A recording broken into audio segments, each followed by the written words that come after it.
So, ayun guys, bumili tayo nung charger para sa iPhone and fast charging daw to. Ang technology na sinasabi ngayon dito is yung GaN. So, ibig sabihin lang ng GaN is gallium nitride. So, mas matulin daw to mag-charge and 20 watts yung binili natin para ma-compare natin dito sa gamit natin na Apple na charger. No, 2021 pa to. Ito na yung gamit ko guys. So, sulit na sulit to. Yun nga lang, medyo may kamahalan and 20 watts to.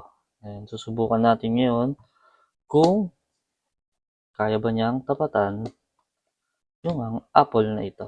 So, tingnan natin. Sa loob lang nung box guys nito is ito lang, na naka-plastic lang yan. And gamit ko na kasi para nga matest natin. So, ito lang yung charger. So, ang liit lang niya. Ayan. Then, USB na. USB-C yung likod. And iangat mo lang dito. Nagamit ko na to para nga makapagbigay ng review sa inyo kung gusto niyo bumili.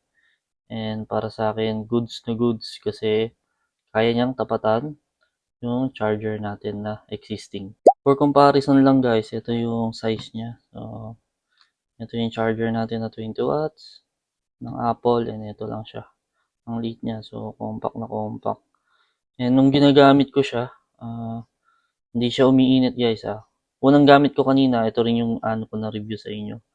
So, ito rin naman, hindi umiinit. So, ibig sabihin ko lang, goods na goods talaga to. Hindi sponsored tong video natin and gusto ko lang makatulong bibili kayo para mapag-decide kayo.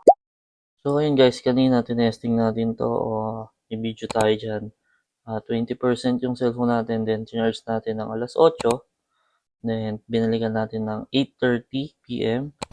and nag-charge siya ng 75%. So meaning kaya niyang reach yung 55% sa loob lang ng 30 minutes. So, goods na rin and kaya niyang tapatan talaga yung existing charger ko. And isa pa, ang liit nito and murang-mura lang. So, 399 ko lang to nabili sa Shopee. So, may bibigay na lang ako ng link sa baba.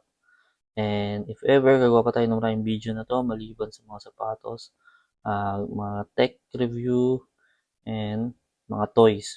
Hopefully, if magka-budget tayo, matry pa natin yung ibang charger. Or if ever sponsoran tayo, magre-review tayo ng totoo lang, yung honest review. Ipadalan man tayo ng ibang brand ng charger. Pero sa ngayon, itatry ko muna to and gagawa tayo ng video. Sa susunod, if gano'n ang itatagal ng charger na to. So, yun lang guys and peace out.